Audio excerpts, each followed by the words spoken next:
नमस्कार दोस्तों, मैं रोहन शर्मा स्वागत करता हूं सभी का आपके अपने चैनल ज्योतिष एंड वास्तु में। कैसे हैं आप सभी दोस्तों?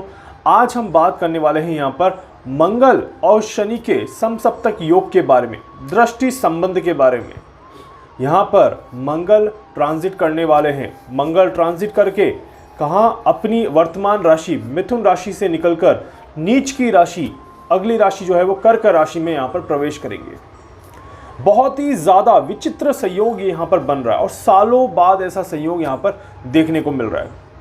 हालांकि अगर देखा जाए तो हर 30 साल में मंगल और शनि इस तरह से मकर राशि और कर्क राशि के बीच में दृष्टि संबंध बन ही जाता है, तो इसीलिए ये कोई विचित्र संयोग नहीं कहा जाएगा। बट क्योंकि हर 30 साल में ऐसी स्थिति बन रही है, बट इस बार की जो स्थिति है वो पिछले 30 सालों से विचित्र है, इसीलिए इस तरह का दृष्टि संबंध यहाँ पर देखने को मिल रहा है। इसके पीछे के मेन कारण क्या है उसको समझने की कोशिश करते हैं।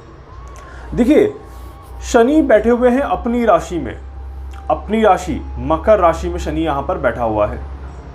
मकर राशि का शनि सबसे पहले तो कौन से नक्षत्र में बैठा हुआ है? तो ये चंद्रमा के नक्षत्र में बैठा हुआ है, श्रवण नक्षत्र में, और वक्री भी हो चुका है। जी हाँ, शनि यहाँ पर वक्री हो चुके हैं। इसके अलावा यहाँ पर देखा जाए तो मंगल जो है वो चंद्रमा की ही राशि में बैठे हुए हैं, मतलब कि आने वाले हैं, और यहाँ पर वो मार्गी रहेंगे, नीच के रहेंगे।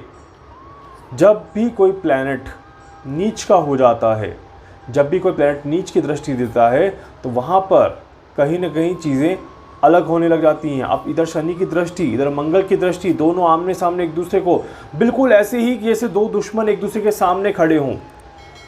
बस एक दुश्मन का मुंह जो है वो बिल्कुल एग्जैक्ट सामने ना होके थोड़ा सा तिरछा देख रहा हो, थोड़ा सा टेढ़ा देख रहा हो। तो यहाँ पर ये जो दृष्टि संबंध बन रहा है, ये अपने आप में एक विचित्र दृष्टि संबंध है। सबसे पहले मंगल को समझते हैं, फिर मैं आपको बताऊंगा कि कौन कौन सी घटनाएं घट सकती है इन आने वाले दिनों में, किस तरह की घटनाओं का अंदेशा यहाँ पर देखा जा सकता है। देखिए, मंगल को समझते हैं। मंगल क्या है? मंगल आपका साहस है, पराक्रम है, मंगल आपका विश्वास है, मंगल आपका धैर्य है, और मंगल कहीं ना कहीं चीज़ों को आगे ले जाने में आपकी मदद करता है।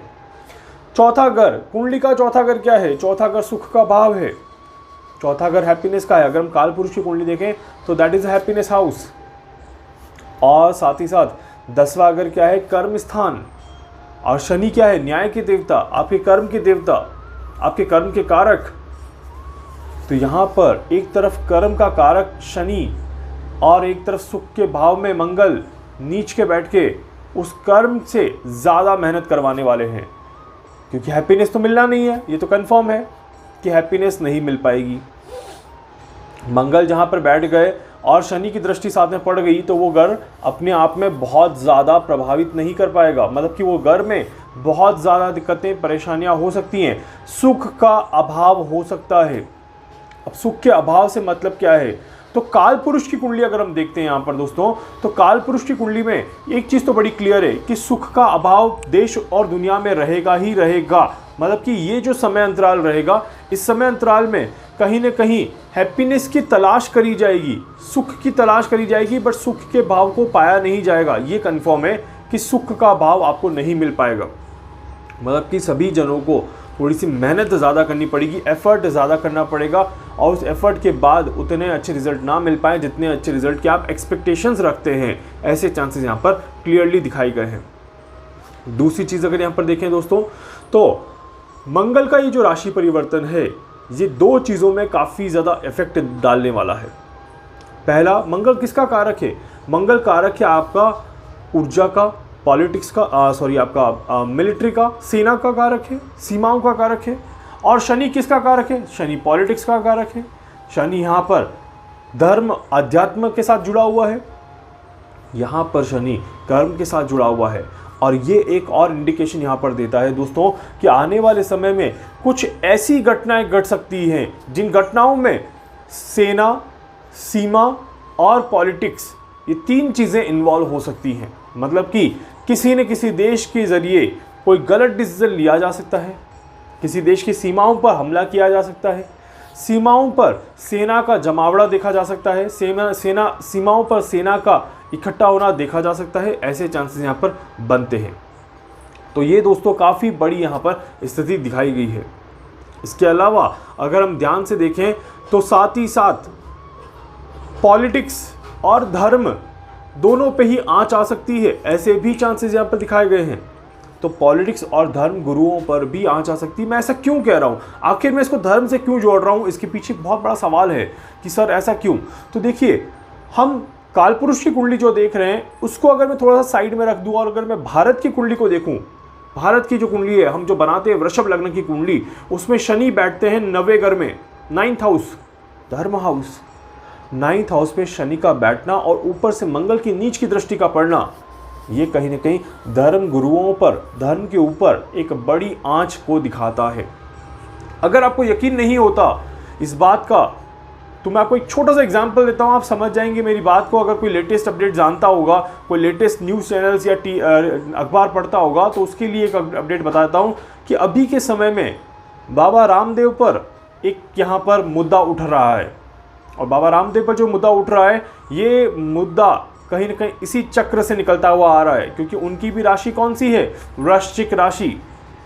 आई थिंक उनकी राशि या लग्न वृश्चिक है। और यहाँ पर देखा जाए तो ये जो उसके कारक भी कौन है, मंगल है। और उनकी कुंडली में भी जब मंगल नीच का आ रहा है तो पहले ही असर दिखा दिया। चंद्र ग्रहण के तुरंत बाद से देखिए उनकी स्थिति बहुत ज़्यादा अच्छी नहीं है, विवादों में गिरते जा रहे हैं बाबा रामदेव। और दूसरी तरफ हमारे देश के प्रधानमंत्री जी, उनका भी कहीं ना कहीं वृश्चिक लग्न से ही सामना है और उनकी भी कुंडली में मंगल अगर देखा जाएगा तो वो बहुत अच्छी स्थिति यहाँ पर पैदा नहीं कर रहा। तो इसीलिए यहाँ पर उनकी तरफ भी कोई न कोई दिक्कतें, परेशानियां आ सकती हैं। इसीलिए मैंने अपने लास्ट आखिरी वीडियो में जो लाइव सेशन था संडे का, उसमें मैंने क्लियरली कहा था कि हमारे देश के प्रधानमंत्री जी को अपनी सेहत का पूरा ध्यान रखना है और साथ ही साथ पॉलिटिकल इश्यूज़ में काफ़ी ज़्यादा कड़ी मेहनत यहाँ पर करनी पड़ेगी, तभी जाके वो इन सभी चक्करों से बाहर निकल पाएंगे। आसान रास्ता नहीं है अभी हमारे देश के प्रधानमंत्री जी के लिए। आने वाले कम से कम 40 से 45 दिन का समय जो है वो देश और दुनिया के लिए काफ़ी ज़्यादा कठिन समय निकलने वाला है। देश और दुनिया के लिए आने वाले 40 to 45 डेज़ में बहुत सारी घटनाएं घट सकती हैं। क्या क्या घट सकती हैं घटनाएं, उसमें आप नोट करिएगा।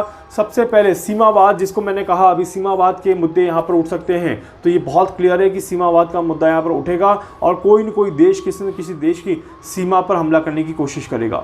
दूसरा, पॉजिटिव चीज़ भी होंगी, ऐसी बात नहीं कि सारी नेगेटिव चीज़ें होंगी। पॉजिटिव चीज़ में क्या होगा, टेक्नोलॉजी एडवांस होगी, कहीं न कहीं स्पेस को लेके कोई टेक्नोलॉजी यहाँ पर इजाद करी जाएगी, या स्पेस को लेके कोई स्पेस में कुछ छोड़ा जाएगा, चाहे उसको ले लीजिए, या फिर स्पेस के जरिए लाइक जैसे यूएफओ हो गया या फिर कोई और दूसरी चीज़ हो गई, तो वहाँ पर स्पेस को लेके काउंट किया जाएगा। स्पेस को लेके काफ़ी ज़्यादा चीज़ें यहाँ पर की जाएंगी, ऐसे चांसेस यहाँ पर बनते हैं। तो स्पेस को लेके कुछ नया यहाँ पर किया जा सकता है, ऐसे चांसेस यहाँ पर बनेंगे। तो दोस्तों ओवरऑल अगर यहाँ पर देखा जाए तो स्पेस से रिलेटेड पॉजिटिव न्यूज़ रहेगी, सीमाओं से रिलेटेड नेगेटिव न्यूज़ रहेगी, धर्म गुरुओं और पॉलिटिक्स को लेके कहीं न कहीं नेगेटिव न्यूज़ यहाँ पर नज़र आ सकती है, ऐसे चांसेस यहाँ पर बनते हैं। सेलिब्रिटी को लेके भी कोई नेगेटिव न्यूज़ आ सकती है, ये भी यहाँ पर देखा जा सकता है। और साथ ही साथ मंगल और शनि की ये स्थिति पुराने मुद्दों को भी उठा के बाहर निकालने में आपका सहयोग करेगी। मतलब कि सेनाओं को तो मदद मिलेगी, पुलिस को मदद मिलेगी। अगर पुलिस किसी ऑपरेशन में बहुत लंबे समय से एफर्ट कर रही है, रास्ता नहीं मिल पा रहा, तो यहाँ पर वो रास्ता मिल सकता है और चीज़ें अच्छी हो सकती हैं। मंगल शनि की देखिए स्थिति जो होती है वो एक तरह से विस्फोटक स्थिति होती है। विस्फोटक स्थिति का क्या मतलब है, जैसे मंगल और राहु अंगारक योग बनाते हैं, वैसे ही मंगल और शनि विस्फोटक योग बनाते हैं। विस्फोटक योग में मतलब कि एकदम से कुछ बड़ा अच्छा या एकदम से कुछ बहुत बड़ा खराब। और आतंकवादी घटनाएं ऐसे समय में हो ही जाती हैं, क्योंकि विस्फोटक में पुलिस का इन्वॉल्वमेंट होता है, हथियारों का इन्वॉल्वमेंट होता है।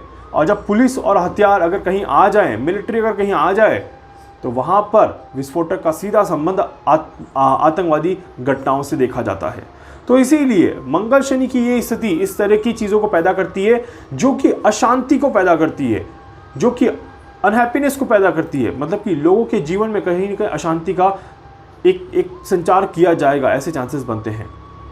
इसी समय में जीडीपी क्रैश हो सकती है, एक बड़ा क्राइसिस यहां पर देखने को मिल सकता है। यही 40 दिन मार्केट के लिए बहुत ज़्यादा महत्वपूर्ण होने वाले हैं। इन्हीं 40 दिनों में कहीं ना कहीं जीडीपी को लेके बड़ी चर्चाएं, इकोनॉमी को लेके बड़ी चर्चाएं करी जा सकती हैं और रिजर्व बैंक ऑफ इंडिया का नाम आ सकता है। कहीं ना कहीं बैंकों के नाम यहां पर लिए जा सकते हैं, बैंकों से रिलेटेड कोई बातचीत करी जा सकती है, बैंकों से रिलेटेड कोई बड़ी चर्चाएं की जा सकती है, रिजर्व बैंक ऑफ इंडिया की तरफ से कोई बड़ा कदम उठाया जा सकता है। ऐसे चांसेस यहां पर आने वाले 40 डेज में आप देख सकते हैं। तो अगर आपको भी ऐसी न्यूज़ मिल जाए तो मुझे अपडेट ज़रूर करिएगा। दोस्तों, मैंने पूरी कोशिश करी कि आप सभी को एक सही जानकारी दूँ यहाँ पर। उम्मीद करता हूँ कि जो भविष्यवाणियाँ मैंने करी है इनमें से कोई न कोई घटना ज़रूर घटेगी यहाँ पर, और हमें पता है कि सारी घटनाएँ यहाँ पर घट सकती हैं, क्योंकि ये जो मंगल और शनि का जो ट्रांजिट है ये कुछ इसी तरह की घटनाओं को दिखाता है। कोरोना के संदर्भ में बहुत ज़्यादा नेगेटिव रिजल्ट्स हमें नहीं देखने को मिलेंगे और कोरोना में हमें काफ़ी ज़्यादा यहाँ पर फ़ायदा देखने को मिलेगा। साथ ही साथ यहाँ पर देखा जाए तो आम जनता को कोई ज़्यादा दिक्कत, कोई ज़्यादा परेशानी नहीं होगी, बट हाँ कुछ मुद्दे यहाँ पर उठ सकते हैं जिसके कारण से आम जनता अपने आप को परेशान महसूस करे। ऐसे चांसेस भी यहाँ पर दिखाई देते हैं, बट निश्चित रहिए परेशान बिल्कुल भी नहीं होना है। समय बहुत आराम से निकल जाएगा और 40 दिन की बात है। सिर्फ मंगल और शनि ही पूरी कुंडली नहीं चला रहे हैं, और भी बाकी के ग्रह हैं जो कि इसमें अपना योगदान ज़रूर देंगे। तो इसीलिए आप सभी को कहूँगा परेशान मत होइए, शांत रहिए, धैर्य रखिए और चीज़ों को अच्छे से हैंडल करने की कोशिश करिए। साथ ही साथ वीडियो को लाइक कर दीजिएगा, चैनल को सब्सक्राइब कर दीजिएगा, बेल आइकन पर ज़रूर से क्लिक कर दीजिएगा। इसके अलावा अगर आप मुझसे कुछ पूछना चाहते हैं, कुछ जानना चाहते हैं, अपनी कुंडली का एनालिसिस करवाना चाहते हैं, आप मुझसे संपर्क कर सकते हैं। मैं पूरी कोशिश करूँगा आप सभी की हर संभव मदद यहाँ पर कर सकूँ। धन्यवाद।